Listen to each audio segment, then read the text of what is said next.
ferry is going to take me to this very remote island. It's been an epic cancer, bankruptcy, fatherhood, bereavement journey.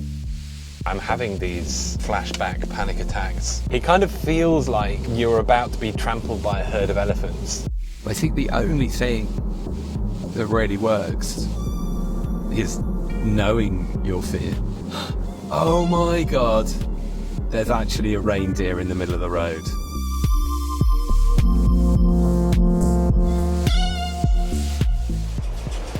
Oh man, so much fear over the last couple of years.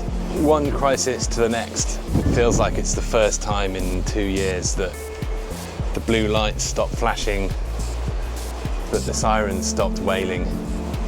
Now it's time to, start understanding that fear, even just knowing what it is. I've come to kind of my favorite place on earth. I'm up here in Tromsø, in northern Norway, up in the Arctic Circle. I'm right out at the very end of the harbour arm right now by the yacht club, overlooking the fjord. There's the Arctic Cathedral in the background there. Stunning. Maybe you also have a special place. I mean, I hope your home's a special place, but maybe you also have a special place that means something extra special to you somewhere in the world. And for me, it's Tromsø. So I first came here in 2011. My friend Per, who I think is going to have a cameo in this video at some point,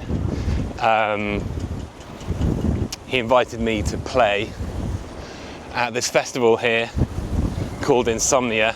So I came out 2011, played a show here in this beautiful building. I'll walk by it in a bit, but it was on the harbour front, and it was just wild. I mean, this place is the northernmost many things, but it's a place that all the polar explorers stop. This is their last stop before they go to the Arctic. It's the biggest, furthest north city, as far as I know, and it really has that feeling of being the end of the civilized world. This is the point at which nature really starts winning. But also the culture in this place is amazing. I don't know if you know a bit about Norway. They put a lot of money into their culture. There's a whole bunch of rules about how the banks have to spend a certain amount of money on culture. So as a result, they've got these amazing facilities up here, like recording studios and loads of really well-funded artists. So it means that you kind of have this point at the end of the world that it's not just the beginning of where nature takes over. It's also a kind of pinnacle of culture. So yeah, I came here in 2011, I played this show, and then after that it just took this kind of crazy turn. We borrowed the promoter's car and we went right out to the coast, like an hour's drive, to this place called Tromsø. I've never seen such tranquility. And to go from this like crazy wild performance in this old harbourfront wooden building, and then to go right out into the depths of nature the day after. And something happened that day.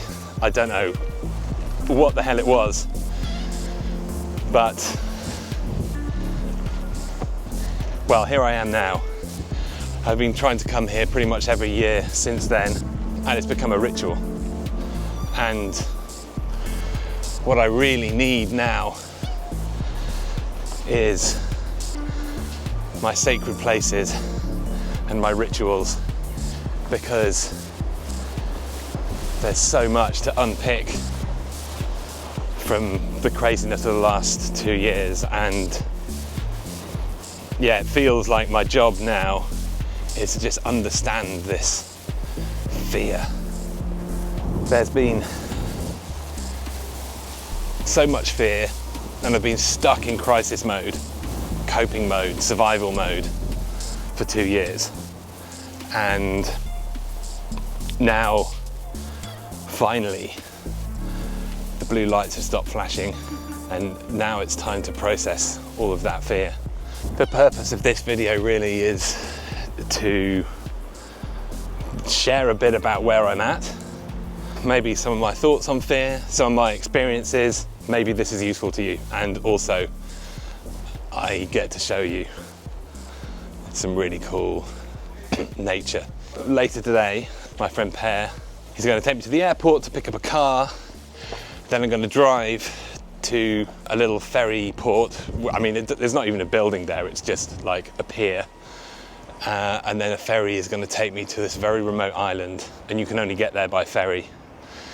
And then I'm going to be there for a few days, letting this place work its magic. So we're at the harbourfront now. I'm actually right in front of the building where this building here used to be this venue called Driv, which has now moved further into town. The backdrop of this is this incredible harbourfront that just looks over into the wildest nature. That's Tromsø, which is the mountain just over the valley. And this whole harbourfront is full of, I mean, it's kind of got quite touristy here now. I don't know, when I came here 15 years ago, it was definitely less touristy. It felt like a hidden gem. It's not so much now, but like, hey, who am I to want to stop people discovering how incredible this place is? We're at the main town square now. Imagine that, just being able to walk every day down that town square and see this in the background.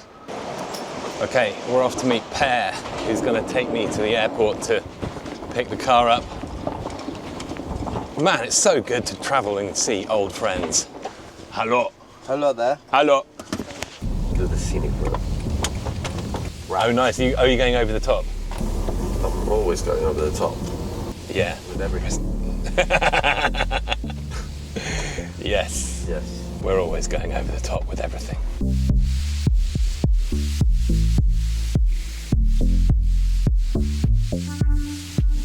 Okay. Got my car. Gonna head out into the wilds. Do I have fear of driving on the wrong side of the road? Actually, not so much. This is fine. I like electric cars, turns out. Oh, there's kite surfers. Imagine that. God, I love to go kite surfing here. I did a lot of windsurfing when I was when I was a teenager. You're so at the mercy of the elements, particularly when you're windsurfing on the sea. Had a couple of experiences where I was in conditions way beyond my abilities. I definitely felt the possibility that I could drown, and it's pretty real. It's actually weirdly similar to what I've been through in the last couple of years, because there's some kind of switch that flips in you when the situation you're in is staring down your mortality. It's kind of thrilling, because I guess we're evolutionarily trained to respond to that situation, to get on this kind of heightened level of awareness. I mean, it's supreme fight or flight. You don't really feel fear in that moment. When that moment passes, then it all kind of comes back. You actually start feeling and processing everything that happened in that moment.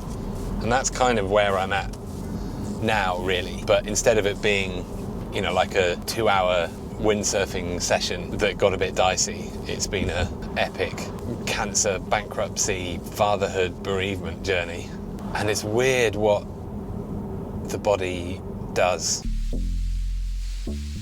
I'm really beginning to understand the whole PTSD thing now. Yeah, I'm having these weird, kind of flashback panic attacks. Thankfully, I actually haven't had them for a couple of weeks now.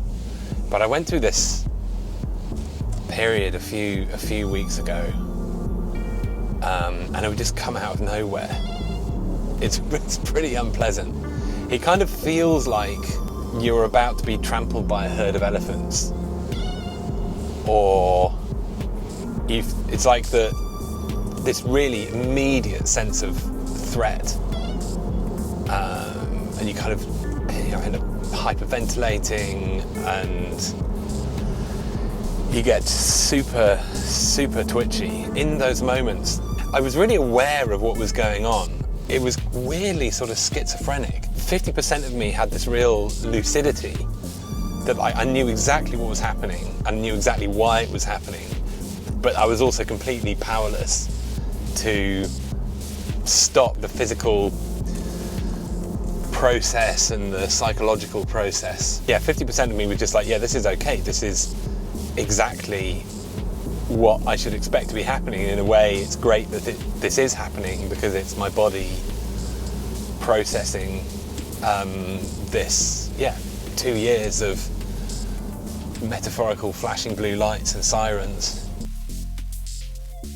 I'm on the way to pick up some groceries to take to the island. It's so great to get to go grocery shopping at the edge of a fjord and at the foot of a mountain in the Arctic Circle.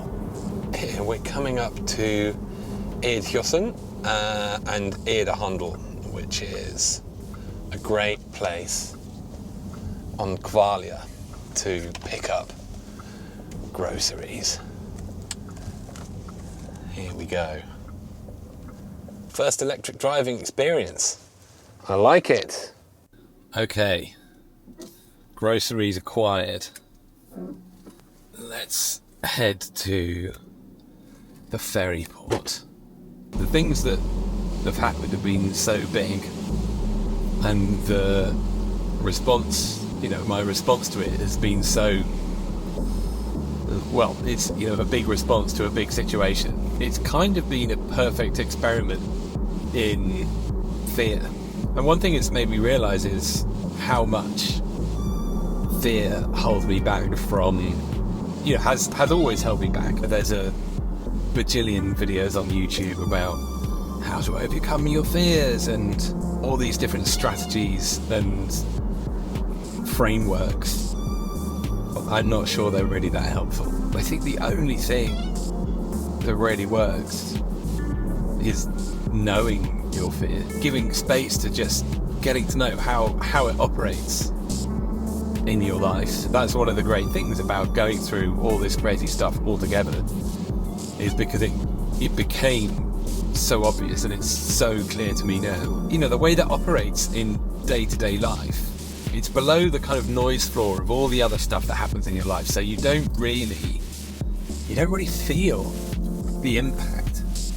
It just ends up kind of like subtly guiding your behaviour in certain ways and limiting you. What's happened recently, the fear has been so far above the noise floor that it's become quite obvious to me how it's working. And this kind of process that I'm going through now with having these flashbacks and panic attacks, I don't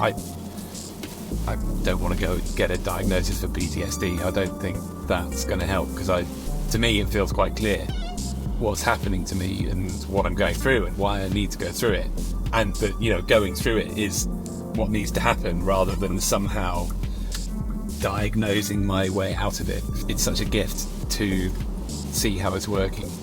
I can't process it all at once. There's so much to go through, and it's too much to suppress. So I kind of just have to let myself work through it, let me go through all these different episodes of flashbacks, panic attacks, feeling overwhelmed. The only thing I can do is just not fight the process and stay aware of what's happening and just stay open to it all. I don't think it's healthy to be really trying to kind of face down fear. I don't think it's really that helpful. But also, it's not helpful to just hide from it. I think there's like a safe distance. Good driving analogy, turn on the adaptive cruise here and set the follow distance at a safe distance. And yeah, I think it's like that with fear. You kind of need to keep a safe distance for your fear. Too close and it ends up being counterproductive if you really try to just, grit your teeth, face your fear down. But then if you're too far away, you just let it kind of control your life. You kind of lose your agency, I guess. A good example recently, so the company that I founded is, well, it's now officially in liquidation. But the kind of forced decision to go into an insolvent liquidation that happened after my surgery, there's a ton of people who lost a ton of money, who believed in me, believed in the project. They've lost a lot of money, and that really doesn't feel good. And it never will, you know, it's something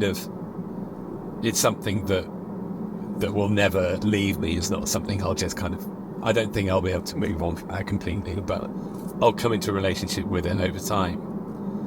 And there was, you know, this particular couple, really close friends of mine who put a lot of money in the process of the liquidation. They wanted to make sure that it was just handled properly.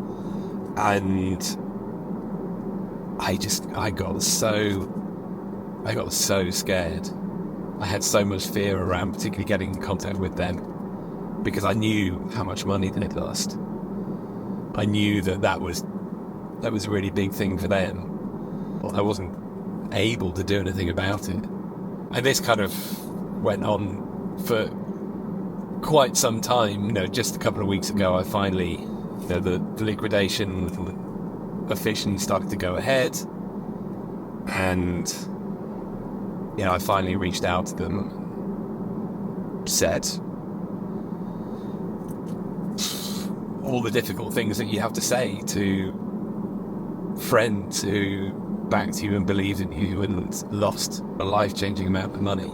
And I told them that I was really scared. I mean, I guess my ultimate fear was that a friendship would turn into litigation. I told myself so many stories about this. And, you know, it probably slowed down my recovery a bit. But I had to get to the point where I could write that email. And at the time I wrote that email, it was the right time. It's really hard to know when it's the right time to face your fear. Before you do it, it always feels too soon. And after you do it, it always feels too late. But that's just the way it is. It's an unsolvable puzzle. But, there's a reindeer! Oh my god. There's actually a reindeer in the middle of the road. Wow.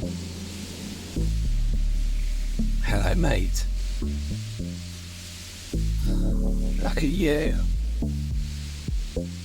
Look at you. Are you some kind of spirit animal for me? Okay, farewell, friend. Go well. I wish you lots of berries. Okay, let's go. So we're going up over the top here towards Lufjord, which is where the ferry goes to Tromsø. We're heading west here, out towards the coast. It's this kind of archipelago of islands here, and Tromsø is one of them. So we'll get over the top here, and we'll see one way down to the little ferry port. Oh, the ferry's coming. Okay. So if we're quick enough, we will make it to the Tromsø ferry. And there we go, the ferry's coming in.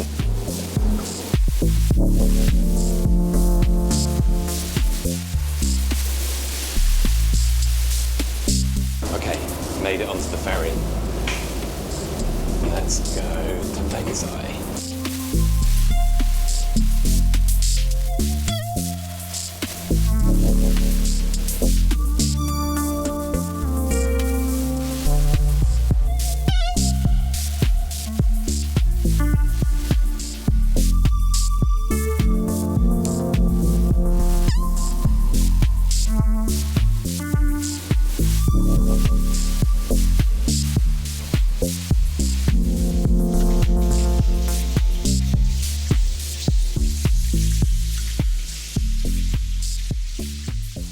Made it to where I'm going to be staying for the next few days.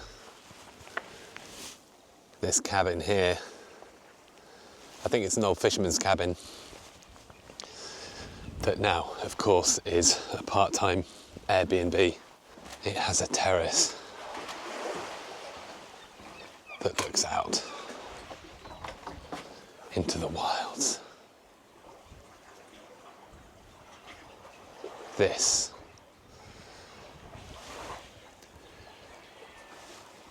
is the place to face some fears, to find a safe distance from all the fears.